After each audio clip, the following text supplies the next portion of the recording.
Hi. I have to tell you this story about the rubber boots and the snake. We're in Bolivia and we decided to do a jungle pampas tour. And I said to the guy, I need a bathroom. Make sure there's a bathroom. He says, yeah, no problem. Well, when we get there,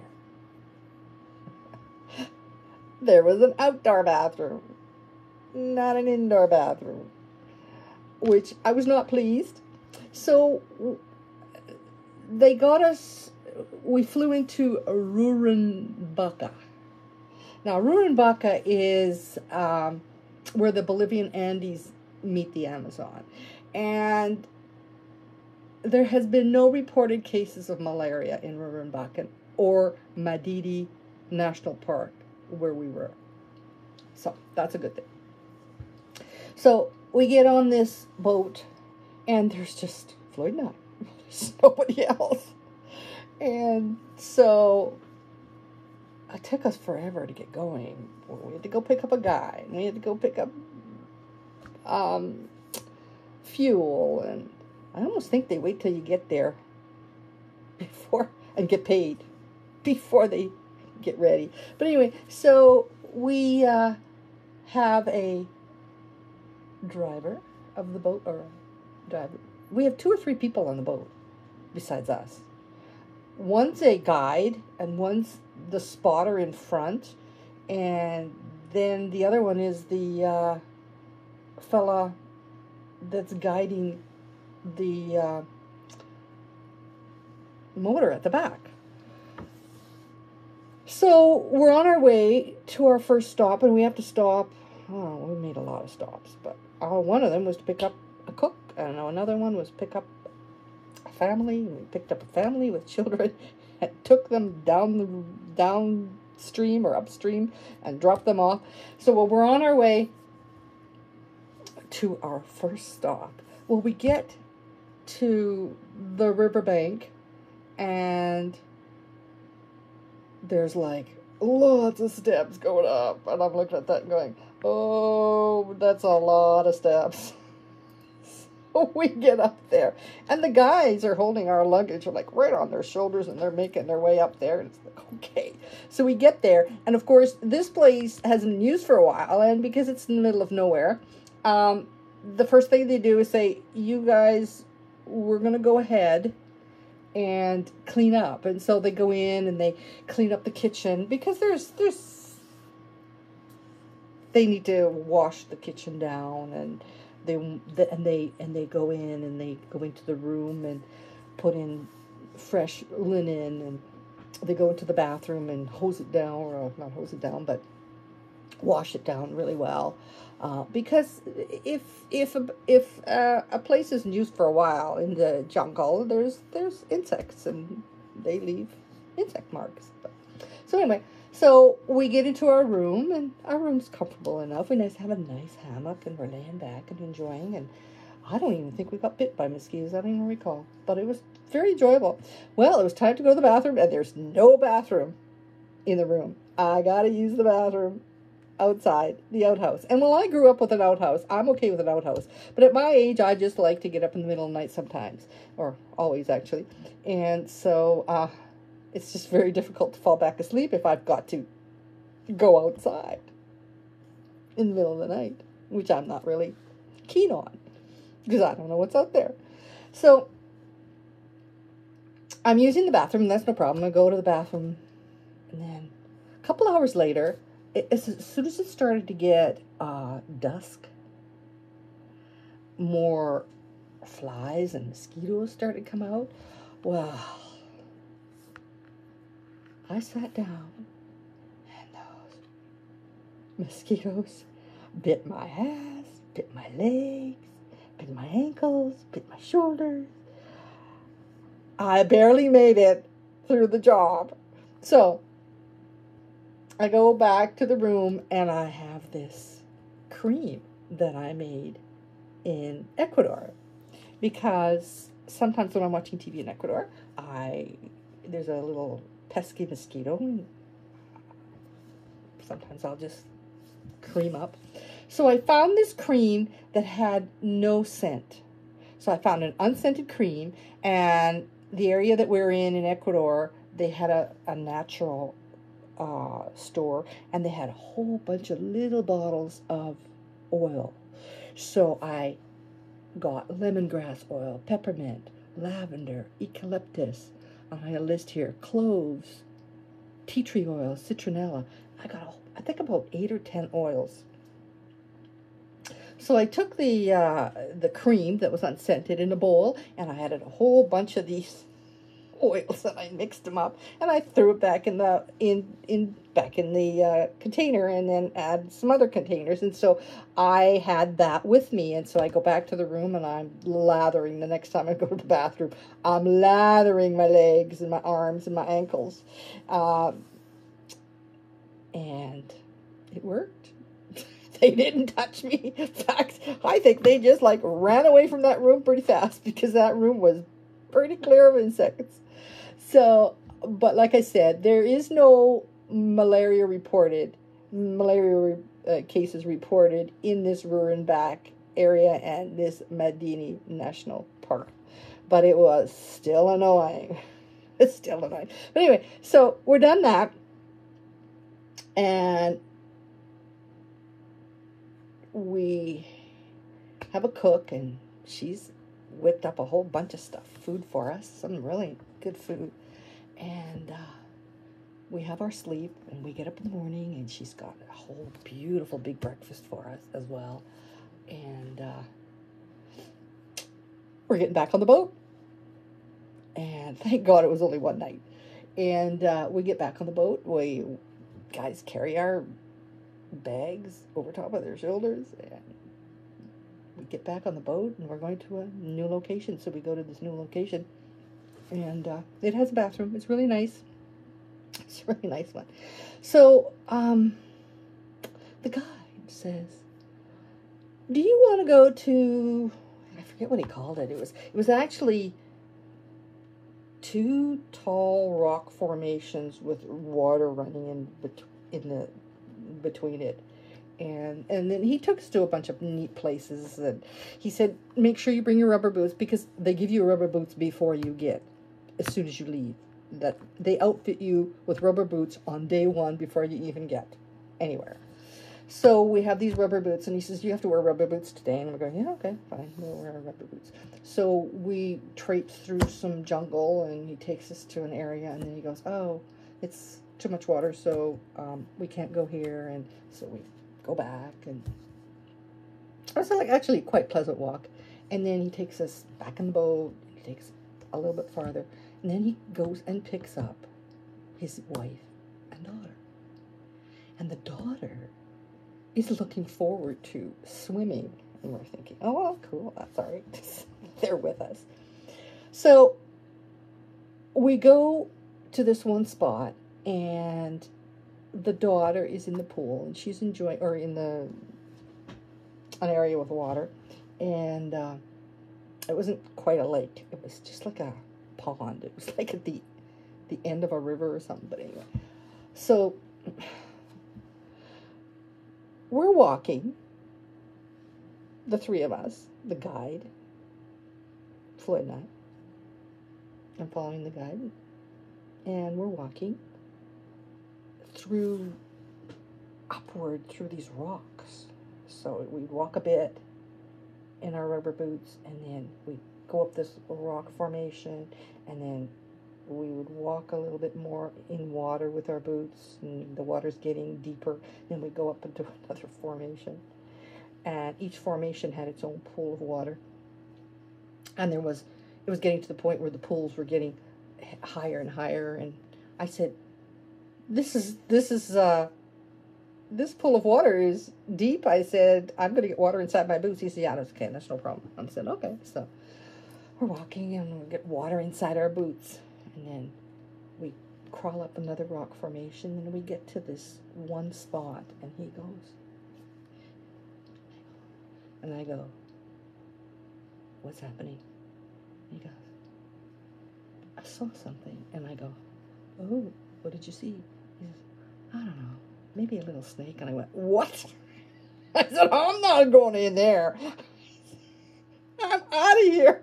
There's no way I'm going in a pool of water with a snake. So he says, oh, you'll be fine. You'll be fine. I said, no, I won't be fine. So he says, there's a really good place right on the next level. He says, it was a great thing for pictures. I said, here, take my camera. I said, take pictures. I said, I'm not going any farther. So I'm turning around and going back. Guards going forward, and I'm going back. And I'm hustling out of that water fast. And Floyd's not even there yet. I don't know where he was.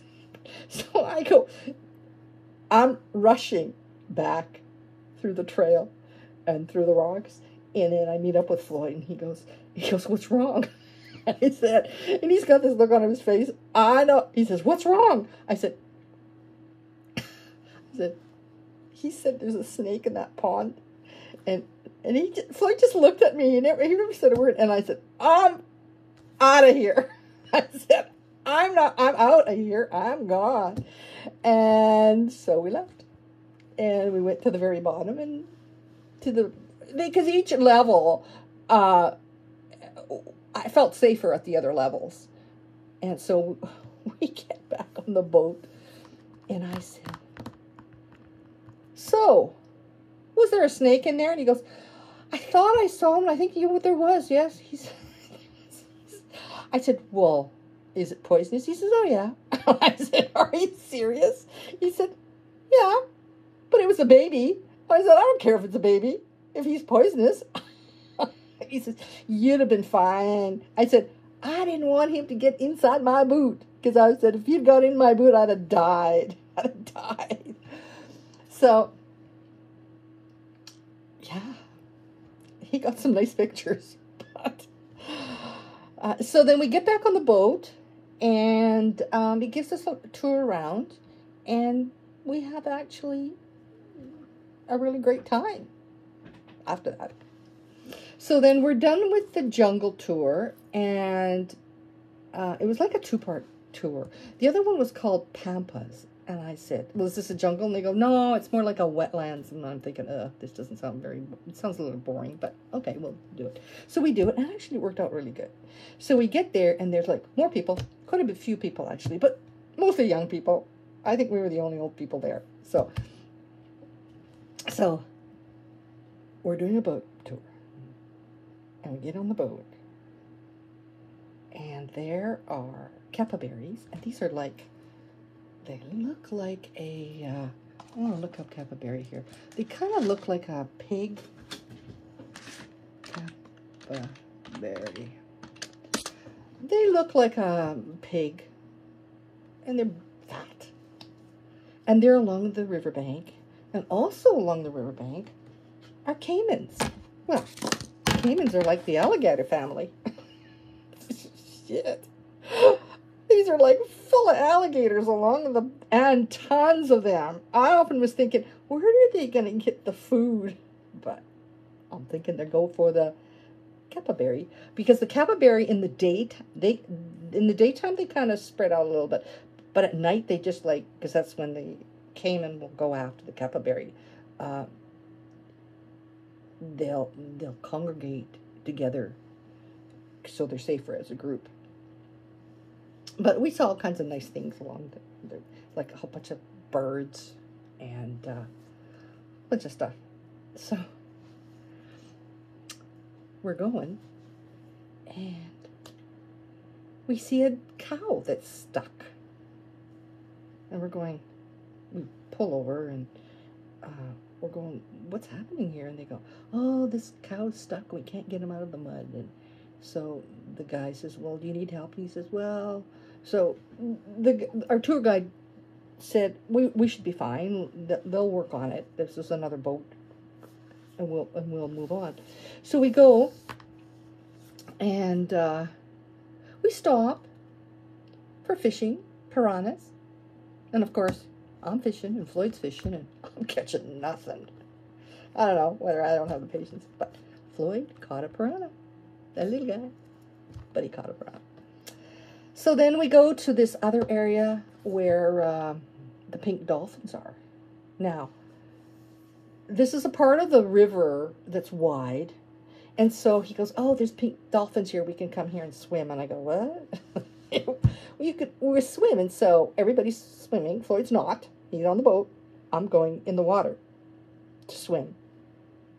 If there's pink dolphins. Because if there's pink dolphins, the caiman alligator, or the caiman, is not coming near that pink dolphin. So you can just see where the pink dolphins are hanging, and you can just see on the perimeter the caimans. So we're in the water, and we're looking at the pink dolphin, and we're looking at the over there, and we can see there's some caimans over there, but he's not coming because there's pink dolphins. So we did that. I did that. Swam in the water. It was really beautiful, and almost everybody on the boat went in the water as well. There was quite a few people of us in the boat. There was 10, 15, in and around there. So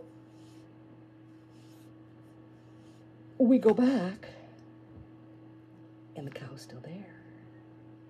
And now we're done our tour, and now we're going to help get this cow out.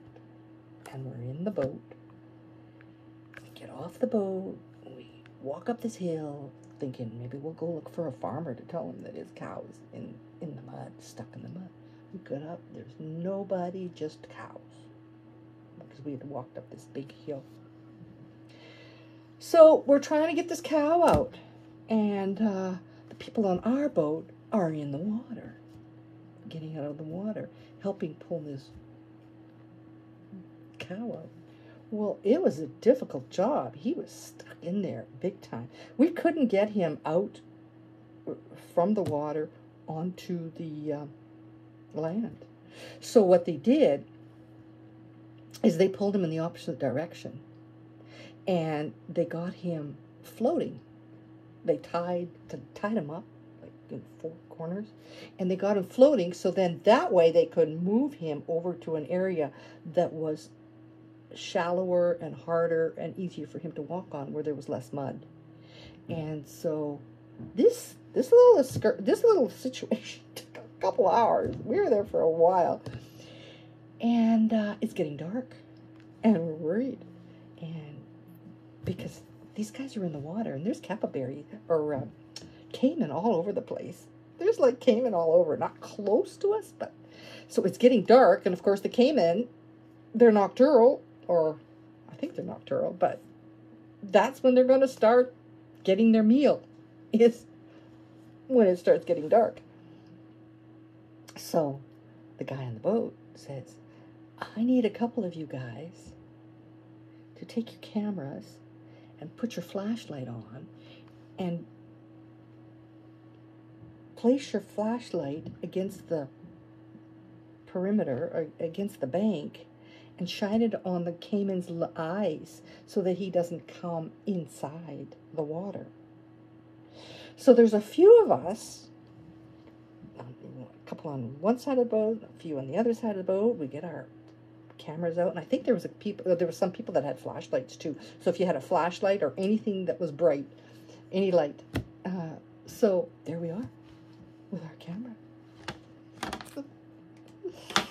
Our camera and our flashlight, pointing it at the riverbank with the caiman, because we're moving along the river with this cow behind us.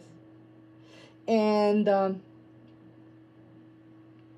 it's taking a while to get to where they think they can let the cow back in again. So, and we're worried because these guys are in the water. Some of the guides and the guys that were doing the rowing the boat were in the water. The only ones not in the water were us tourists. Well, actually, there were some tourists, some young guys that were in the water as well. Some, I don't know, they were 18-year-olds or 20-year-olds. They were braver than we were anyway. So we get there, and we get to the riverbank, and we get the cow out, and the cow gets to the riverbank and he just collapses. And we knew that was going to happen because he was exhausted from being in the mud because he's trying to get out of the mud. So we knew that was going to happen. So there he was, and so we left. So we left, and we go back, and then we do another tour the next day. Actually, I don't know, it might even be that same day. I don't remember. So we do another tour, and we get on a boat. No, that was the same tour. That was the end of this boat tour. So anyway, we get to this area that was a lake. It's a lake some time of the year, I guess in the rainy season. So when we were walking on it, there was like, imagine the bottom of a lake. It's got like a lot of grooves in the soil, on the ground. So we're walking, and we're looking for an anaconda. And we get to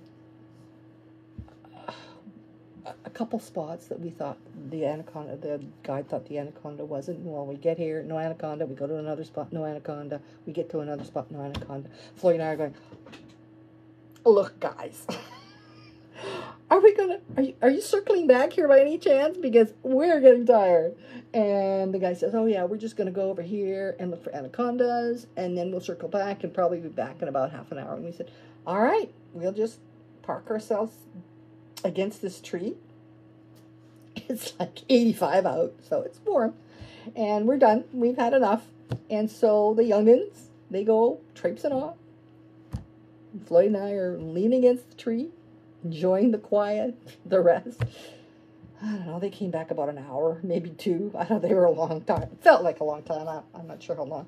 But they came back, and no anaconda. So then they walked a little ways, and we saw a little bit of an anaconda on our way back.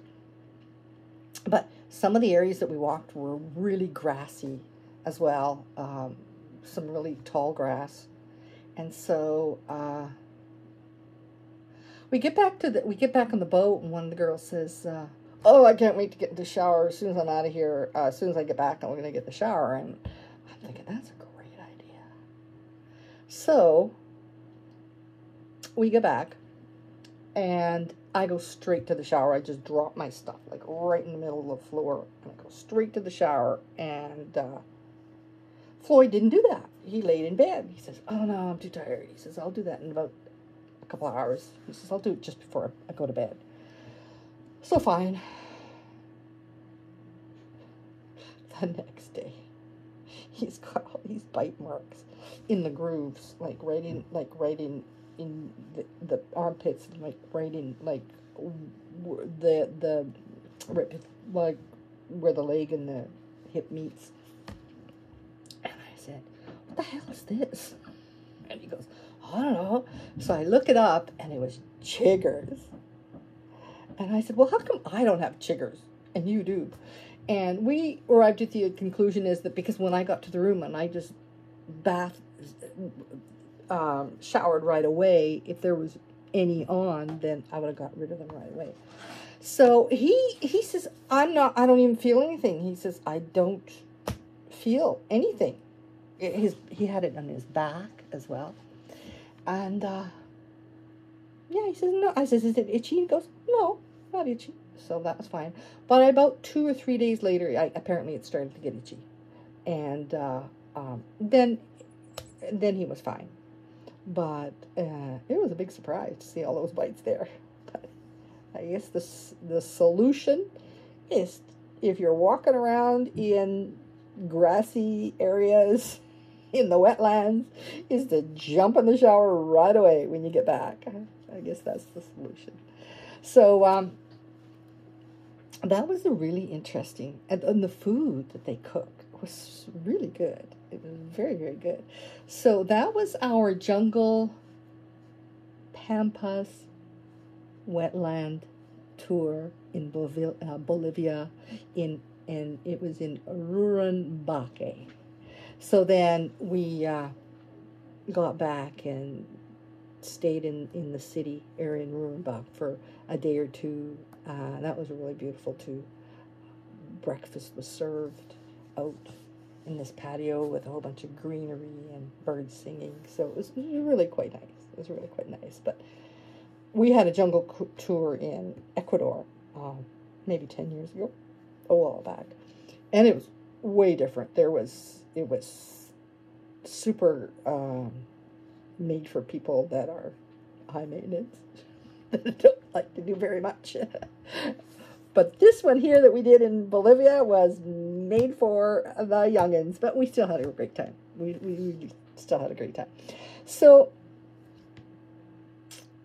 if you like this video, press subscribe and like.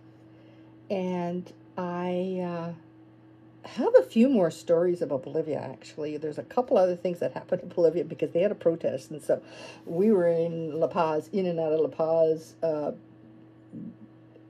When we would have normally taken buses, we started to do some flying because La Paz had protests that were not kind.